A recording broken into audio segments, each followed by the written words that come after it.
Congreso por Peruanos por el Cambio se encuentran esta mañana con nosotros. Faltan apenas 3 días para las elecciones y bueno, vamos a alejarnos un poco del ruido de la coyuntura, de los dimes y diretes que ha tenido esta campaña y vamos a centrarnos en las propuestas. Básicamente lo que aquí se están discutiendo desde ambas orillas es el modelo económico. Quebrar lo que hay hasta el momento y seguir con las propuestas de Frente Amplio o continuar el modelo que se vive actualmente con algunas novedades. Empezamos por Mercedes Arauz, que estuvo aquí un poco más temprano, así que no es que haya alguna preferencia por ninguna de las dos.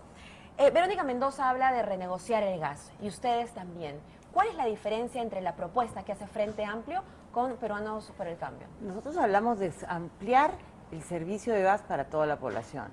En realidad lo que nosotros estamos viendo que, dado los precios internacionales, hoy el gas está muy barato y es posible, por lo tanto, y hasta más atractivo para las empresas buscar una salida donde nosotros le podamos ayudar a expandir el consumo de gas domésticamente. Pero más allá de las empresas, realmente ese es el propósito de los contratos. O sea, la creación del CAMISE ha permitido que hoy en día nosotros tengamos más del 30% del consumo de electricidad que tiene el país cubierto por el gas, por la energía del gas. O sea, el consumo de electricidad que tenemos hoy en Lima viene del gas. O sea, no es que no tengamos un consumo. Lo que ha pasado es que todavía no se han hecho todas las infraestructuras para que todas las personas tengan gas en sus casas, para poder bajar los costos. Por el otro lado, tampoco se ha hecho la infraestructura para conectar el sur, por ejemplo, con las necesidades de gas que tienen. Esos son problemas que han sido parte, no de, entre comillas, un modelo, sino una mala gestión que no ha llevado a cabo esto. Hoy en día estamos viendo que el gasoducto del sur ya se sale una empresa que fue, ya sabemos cuál es Odebrecht, se sale, las otras empresas están desesperadas porque no consiguen el financiamiento. Tenemos que trabajar realmente para que haya gas para todo el país a precios económicos. Nosotros estamos hablando de un rango de alrededor del 10 o 12 soles de gas natural en la casa, cuando sabemos todas las expansiones adecuadas del gas, ¿no? Pero igual usarlo como fuente energética. Nuestras dos fuentes de energía más importantes son hidroeléctrica y gas. Y eso no ha cambiado. O sea, lo que pasa es que para que creciera el proceso de la expansión del gas, en el Perú también teníamos que exportar al mundo para poder hacerlo, ¿no? Y en el caso del Frente Amplio, ¿cuál es el problema con el gas? ¿Por qué no tenemos un gas más barato y más masivo? ¿Y qué es lo que ustedes están planteando? Bueno, como Verónica Mendoza lo ha dicho de manera clara, tenemos un problema con el actual contrato del gas y con la manera en la cual, en la época del señor Toledo, se renegoció en el Ministerio de Energía y Minas, cuando el señor PPK era ministro de Economía, se decidió que ese contrato cambiara y por tanto se pudiera vender como se vende hoy afuera. ¿Cuál es el problema y cómo es que hoy en el país este gobierno, por ejemplo, ha incumplido en la promesa que se hizo de renegociación del gas? Tiene que ver con que hoy se exporta, pero además de llegar hasta México, en México lo vuelven a vender. Y esa siguiente venta se hace con un nivel de precio mucho más alto que el precio de cómo se paga hacia el Perú. Entonces resulta que las empresas que se llevan el gas del Perú pagan al Perú una regalía y pagan un precio al Perú y después en su casa matriz lo venden para afuera de otra manera. Eso tiene incluso sentencia internacional que te supone que nos tienen que pagar por esa especie de ilusión de regalías al Estado peruano y nosotros creemos que esas son cosas que tienen que cambiar de fondo. ¿Nosotros qué hemos dicho? Nosotros hemos dicho hay que renegociar el gas para tener tres cosas.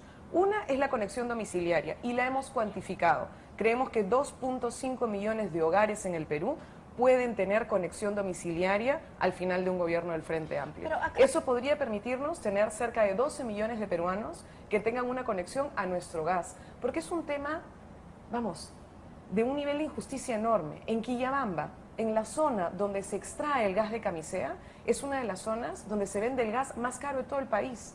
Ni siquiera en Lima. Eso es totalmente cierto. Uno tiene ahí una sensación que dice, bueno, pero ¿dónde están nuestros recursos? Si ¿Y por qué se están usando como se están usando ahora? Si me permites, Marisa, lo que todos se preguntan es, ¿qué sucede si la otra parte se niega a una renegociación que no le favorece? Es decir, tendrían que irse a un proceso judicial, a un arbitraje. ¿Cómo resolverían ustedes esa situación?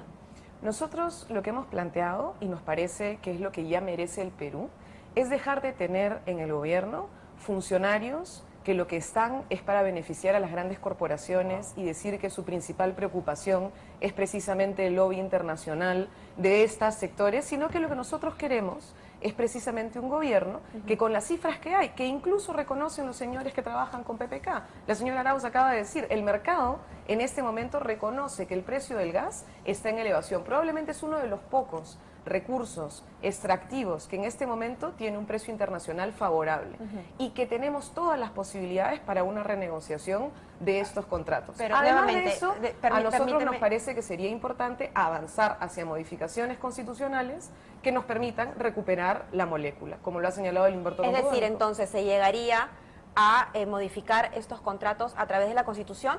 Te dejo esa pregunta en pausa y Mercedes, entonces la pregunta va para ti. ¿Cómo se hace para renegociar unilateralmente? No, no hay forma de renegociar unilateralmente. El contrato tiene cláusulas de salida.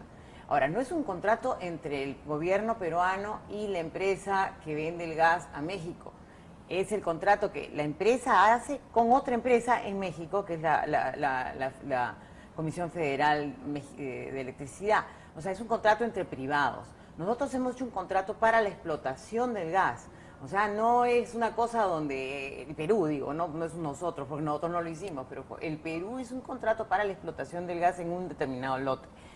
En el caso del presidente de Peruanos por el Cambio, nuestro líder, lo único que fue firmar como ministro de Economía una garantía, porque la empresa, que es Perupetro, la que hace el contrato, la empresa Perupetro, que es una empresa pública, que ellos en este lado quieren que todas las empresas públicas, es la que define cómo hacen este contrato, y esa empresa la garantía le tenía que dar, porque no tiene los recursos para tener una garantía de lado. Entonces el Ministerio de Economía y Finanzas lo único que hace es una garantía financiera, no es una intervención de cómo se diseña el contrato.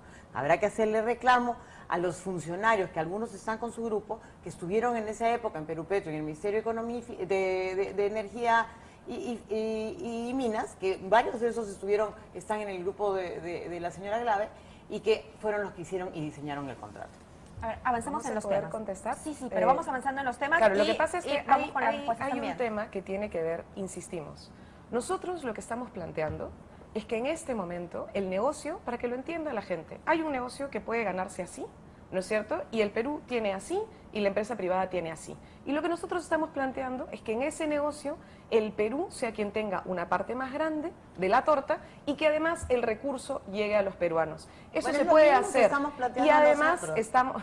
Sí, pero probablemente la gente crea más que Verónica Mendoza y la ¿por gente del qué? Frente Amplio lo quiere hacer. ¿Sabes por qué, Mercedes? Porque creo que la gente también ve un poco la historia de qué cosa se ha hecho y cómo se ha hecho y cuáles son las No, vinculaciones porque suelen mentir. del Eso señor. lamentablemente Bueno, es decir mentiras sobre una persona, porque por favor, el señor solo firmó un decreto que indica, el señor Pedro Pablo Kuczynski, que indica que le da la garantía a Perupetro. No ha firmado nada más, no ha firmado ningún contrato. Bueno, en el país, Mercedes, ya en alguna oportunidad se ha dicho, por ejemplo, que para que el TLC no se caiga había que aprobar un conjunto de paquetes he dicho legislativos. la verdad.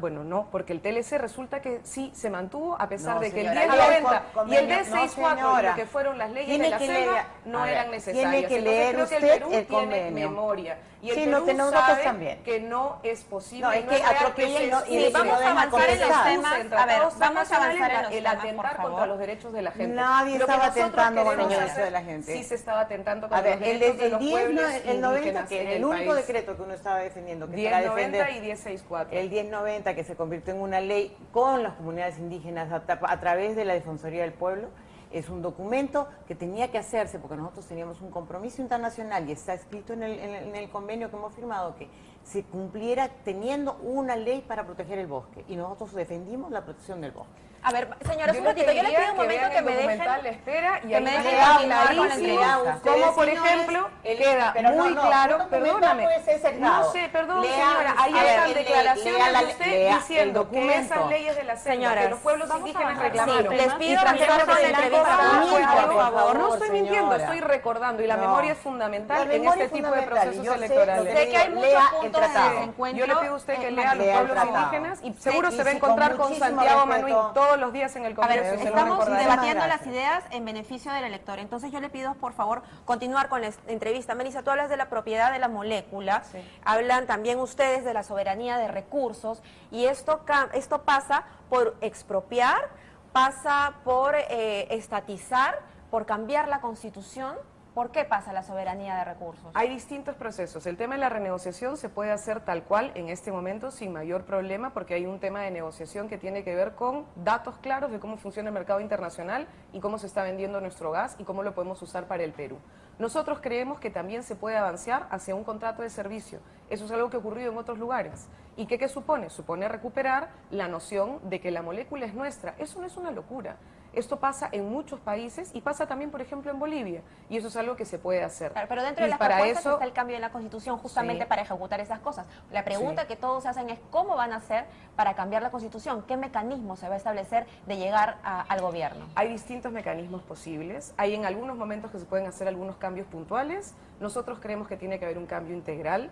Eso no se va a hacer de la noche a la mañana, nos queda claro. Menos con no un Congreso en contra. No vamos además a paralizar el país, no es necesario. Con las leyes tal cuales están ahora se pueden empezar un conjunto de reformas necesarias que se pueden hacer para que el país mejore y para que la gente sepa que tiene un gobierno que lo va a defender, incluso con este contexto legal. Pero eso no quita que nosotros queremos cambiar el modelo y queremos cambiar la Constitución. Y es algo que se puede hacer y que, como hemos dicho, es una aspiración del pueblo peruano y que se puede trabajar en paralelo sin ningún problema. Mercedes, no vamos a parar en ningún momento el país. ¿Hay peligro en el cambio de Constitución? O sea, ¿qué es lo que pretende con el cambio de Constitución? Ahí vamos a preguntar. O sea, si yo le digo a usted, voy a cambiar en la Constitución cómo se forma el Consejo Nacional de Magistratura, ya usted sabe exactamente qué es lo que quiero hacer, mejorar el Poder Judicial.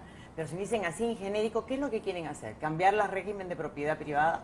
¿Quieren cambiar la posibilidad de que una empresa, la más pequeña de ese país, esa tenga posibilidades de crecer? Porque el régimen económico es lo que pretenden cambiar. Ahora, dicho ese paso, los recursos naturales son del Estado. O sea, no se engañen, señores, está en nuestra Constitución. Entonces, queremos saber realmente qué es lo que quieren hacer con ese cambio constitucional. Porque es muy bonito, vean la historia también de cómo se comportaron los gobiernos chavistas, de que con el cuento de la maravilla, que tengo que recuperarla, la soberanía, terminaron cambiando la Constitución y comenzaron a cambiar toda la estructura económica del país para alejarla de las necesidades del pueblo de verdad. Entonces, ese es el modelo que queremos vivir, un país que está en quiebra como es Venezuela, o un país corrupto como lo que ha pasado en Brasil. Eso es lo que nos están vendiendo con estos cambios constitucionales. Ese es el sueño que pretenden hacer. Sí, ¿Qué cambios constitucionales son trascendentales? Precisamente para no caer en la corrupción ni la de Brasil, ni la de Venezuela, ni la de Estados Unidos, ni la de ningún país. ¿Qué cosa necesitamos en cambios constitucionales trascendentales? Muerte civil, imprescriptibilidad de delitos de corrupción.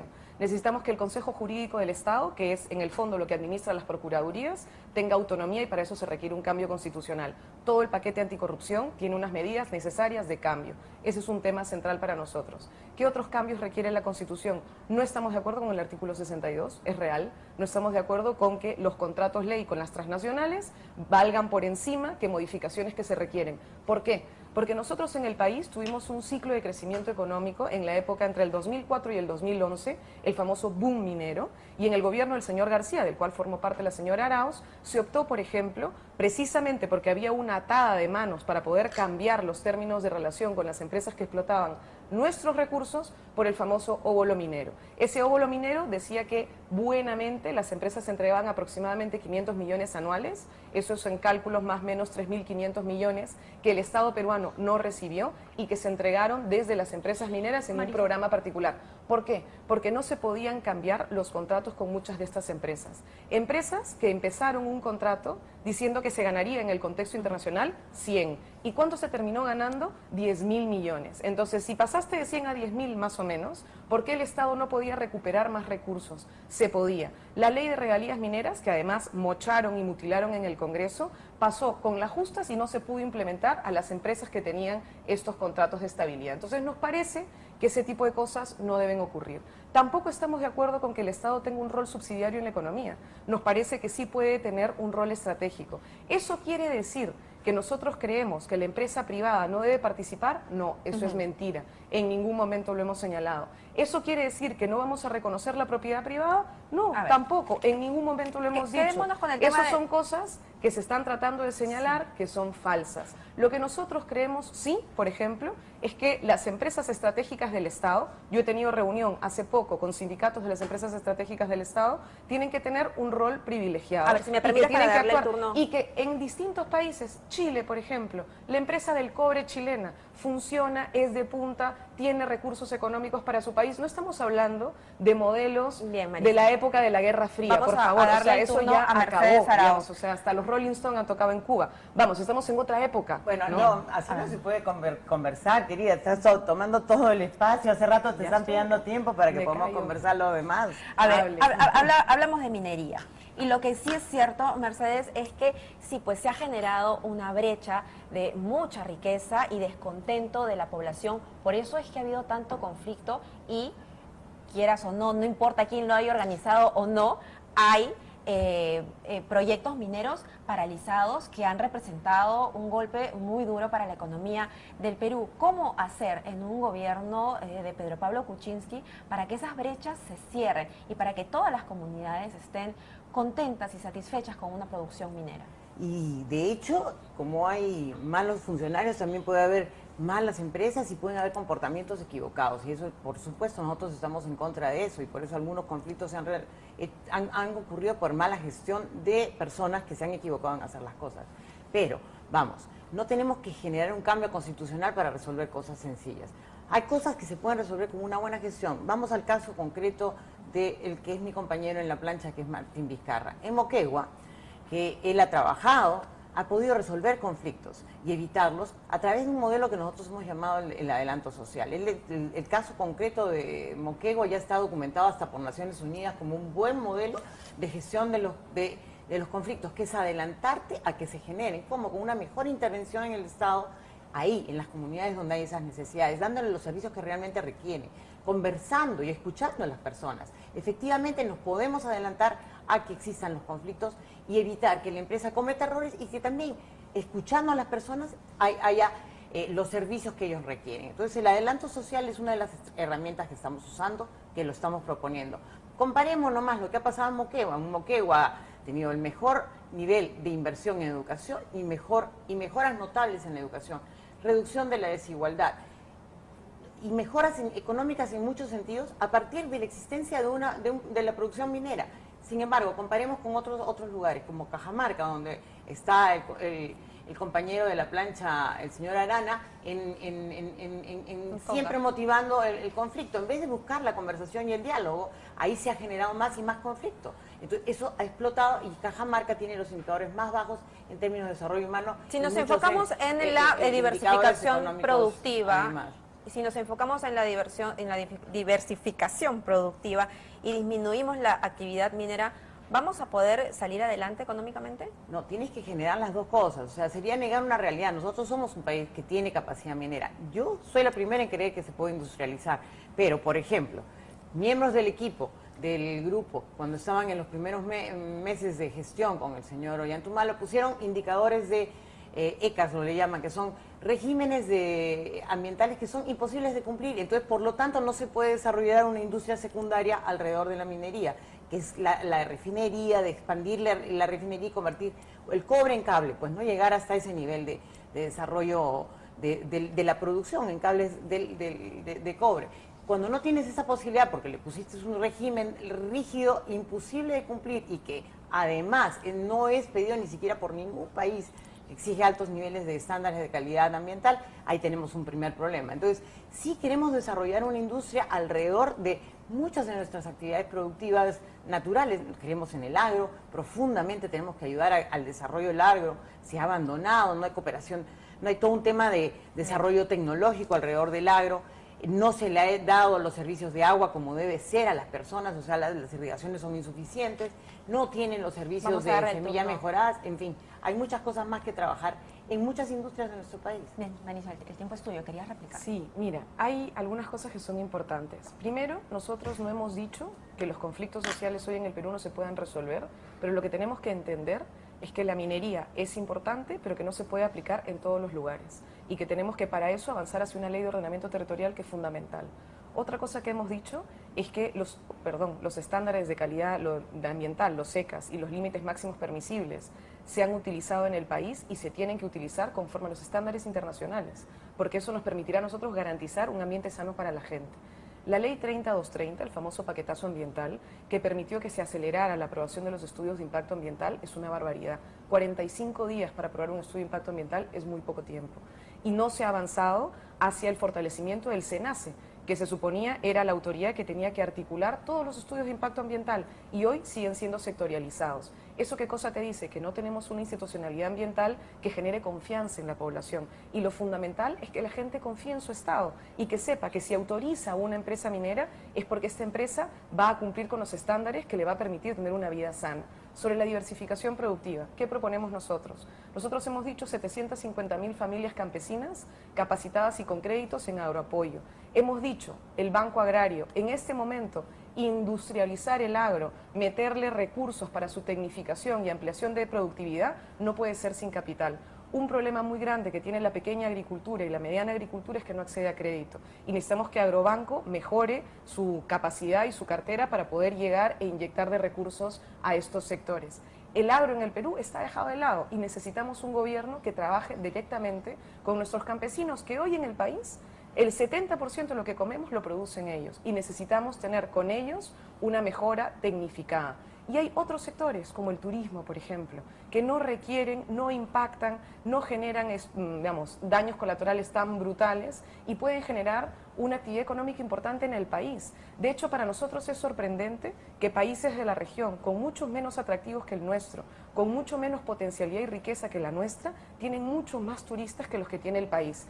Entonces, no queremos que ocurra como la enfermedad holandesa o como lo que se ha llamado la famosa maldición de los recursos naturales, que es países megadiversos, potentes, como el peruano, con una riqueza tan grande, queden concentrados y amarrados hacia una única actividad. Eso es lo que nosotros estamos planteando. Porque además es el mercado internacional quien lo dicta. Y los precios caen, no nosotros, no porque nosotros lo digamos, ¿no? Muchas gracias por estar esta mañana, pero antes de despedirlas, les queremos dar 30 segundos, pero por favor 30 segundos a cada una, porque hoy es el último día en que los candidatos pueden hacer algún tipo de propaganda y persuadir al electorado. Así que empezamos por Mercedes Arauz, el público es tuyo.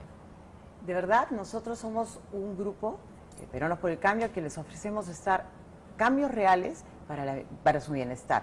O sea, realmente trabajar con la comunidad plenamente.